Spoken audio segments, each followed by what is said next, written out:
Acho que Hora de Aventura é até hoje o melhor desenho do Cartoon Network. Não só por causa do conceito do universo desse desenho, que é basicamente um mundo pós-apocalíptico, mas também os personagens, que eu acho que é o ponto mais marcante desse desenho. Isso porque o desenho começa sendo a maior aleatoriedade do mundo para os mistérios e histórias da trama serem revelados aos poucos, bem aos pouquinhos. E eu acho que isso é algo muito bem feito entre o desenho e ao longo dele, e também é a maior diferencial de Hora de Aventura. Entre tantos personagens existentes desse desenho, uma em específico sempre me chamou a atenção. Por mais que os protagonistas Finn e Jake sejam muito bons, inclusive eu ainda tenho que fazer um vídeo em homenagem a eles, acho que os melhores personagens de fato são Simon/Regelado e a Marceline, a protagonista desse vídeo. Hoje irei falar um pouco sobre a Marceline, a melhor personagem de Hora de Aventura, pelo menos pra mim. Acho que uma coisa engraçada é o fato de que no início ela era muito chata e eu não suportava ela. Na primeira aparição dela, a Marceline simplesmente rouba a casa do Finn e do Jake e fica incomodando eles o episódio todo. Ela, na minha visão, nunca aparentou ser uma espécie de inimiga ou ameaça. Ela era apenas uma vampira meio pirada que não tava nem aí pra nada nem ninguém, com uma personalidade meio gótica. E por mais que personagens góticas, desde que eu me entendo por gente, sempre se destacaram nos desenhos, acho que esse brilho da Marceline só surgiu depois. Pois só quando a gente foi conhecendo mais a personagem, se aprofundando na sua história e seus motivos pra ser assim, a gente descobre que ela iria muito além de apenas uma pessoinha que tá lá pra irritar todo mundo. Isso porque após a primeira aparição dela, ela sempre que aparecia chamava atenção, seja por causa do seu humor totalmente ácido ou porque ela é uma funk cantora de rock muito boa. É até loucura pensar que eles criaram uma personagem facilmente odiável pra depois transformarem ela em uma pessoa totalmente diferente. Desde o início, a Marceline enfrenta alguns dilemas de autodescobrimento e também de autocrescimento. Autocrescimento não, só crescimento mesmo. Porém, por Hora de Aventura ser a maior qualquer coisa do mundo no início das temporadas, isso acaba sendo deixado um pouco de escanteio pra focar só na comédia, até porque o desenho sempre era a marquinha dele registrada ser essa aleatoriedade. Se prepara pro gancho, sua cadeira! Mas ainda assim, em episódios como O Que Faltava, que tem uma das melhores músicas desse negócio, a música Sou Seu Problema, que mostra sinais de que a Jujuba e a Marceline se conheciam antes dos eventos da série. Ou o episódio Lembrei de Você, não sei se é esse o nome, memória ruim, mas nesse episódio que inicia o desenvolvimento do Regelado e também é cinema quando os dois cantam juntos, além de mostrar o início do passado da Marceline, esses episódios mostram também que ela era muito mais do que essa gótica maluca aí que eu tô falando até agora. Além dela mesma se desenvolver muito bem, ela é muitas vezes a causa de outros desenvolvimentos, como o da Princesa Jujuba e do Regelado. Caindo na real, acho que eu só gosto minimamente da Jujuba por causa da Marceline, porque cá entre nós, eita menina chata do caramba. Ela é muito insuportável, pelo menos no início do desenho, sério. Não sei como o Finn aturava ela, mas é realmente muito bom saber que a história das duas foi planejada desde o início. É isso aí, Hora de Aventura em 2010 quebrando tabus. O episódio Obsidian é muito fofo, cara. Sem dúvidas, elas formam um dos melhores casais das animações. Ao mesmo tempo que a Jujuba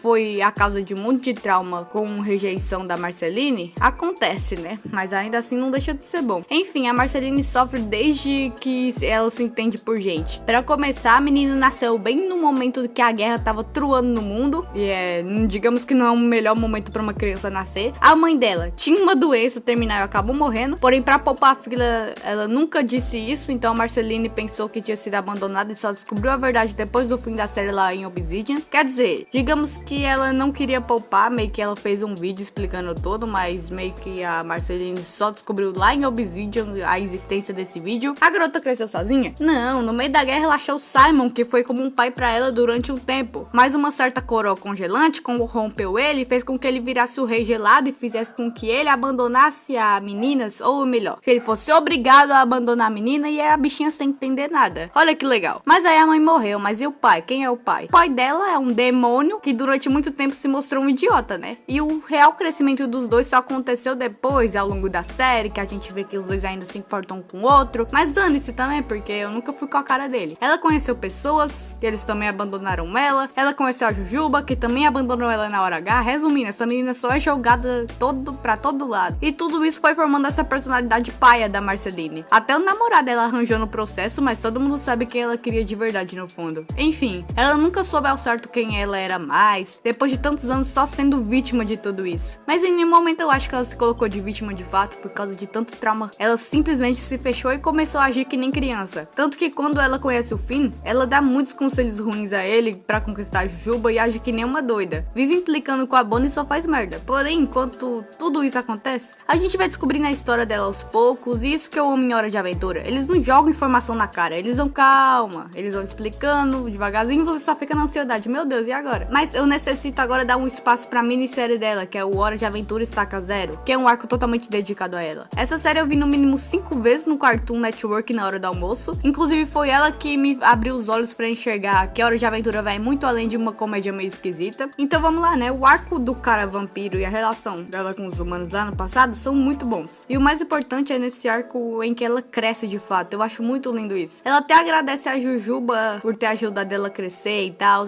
Ela descobriu quem ela é e cantou a música Tudo Permanece. Até hoje, quando essa música toca, eu me arrepio toda. Tô nem zoando. Ela deixou de ser aquela vampira sarcástica pra ser alguém mais madura, sem perder aquele charme que a gente conhece. Ela começa a demonstrar mais seus sentimentos e se torna alguém melhor pela Jujuba e por todos que ela ama no geral. Em Obsidian, a gente vê tudo isso à tona quando ela e a Jujuba têm que enfrentar o trauma que separou elas no passado, sem contar ela descobrindo a verdade sobre sua mãe. Mas a forma que elas se apoiam em tudo é reconfortante. E eu acho que Obsidian é o meu episódio favorito, sem dúvidas, de Terras Distantes. Quer dizer, eu ainda fico em dúvida do último episódio, no caso. Enfim, apesar de tudo que aconteceu, ela conseguiu se superar e no fim só quer envelhecer ao lado de todo mundo que ela se importa. Em Fiona Cake, inclusive tenho que fazer um vídeo desse negócio sem falta, a gente vê que ela só tá curtindo a vida mesmo, com uma boa relação com o Simon, graças a Deus, e tudo de bom. Ela não é perfeita e nunca foi. Nenhum personagem de Hora de Aventura é perfeito, na verdade. Mas ela cresceu de verdade no desenho e eu acho que eu cresci junto com ela assistindo isso. Por isso eu considero ela a melhor personagem de Hora de Aventura e uma das melhores personagens dos desenhos, talvez. Acho que talvez seja exagero isso que eu tô falando, mas de fato ela me marcou pra caramba, de verdade. E Hora de Aventura me marcou muito, na real. Enfim, esse foi o vídeo em homenagem a ela, a deusa vampira linda, maravilhosa, rainha dos vampiros. Se você gostou, deixa o like, se inscreve aí pra me dar uma força e é isso, até mais.